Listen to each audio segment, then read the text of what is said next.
J'ai vécu un assez gros traumatisme quand j'étais ado. J'ai vu un de mes camarades de classe faire un arrêt cardiaque. Et malheureusement, il n'a pas survécu. 12 ans et puis on était en classe et on était autour.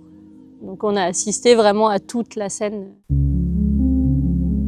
Moi, je m'appelle Fanny Etrich, j'ai 35 ans. J'ai toujours eu ce rapport au secourisme qui était je veux savoir quoi faire s'il se passe un truc. Il avait une malformation cardiaque qui était indécelable, sauf s'il avait fait des examens très très poussés. On était en cours de sport, athlétisme, on fait des sprints, il fait un peu chaud.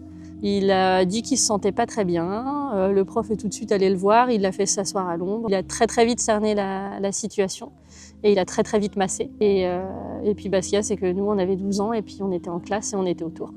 Donc on a assisté vraiment à toute la scène. Pour moi, ça a été vachement dur. J'ai fait un gros épisode dépressif avec des crises d'angoisse, crises de tétanie et tout ça après ça. On a eu un soutien psychologique pendant 1 semaine au collège. Et puis après, t'es livré à toi-même.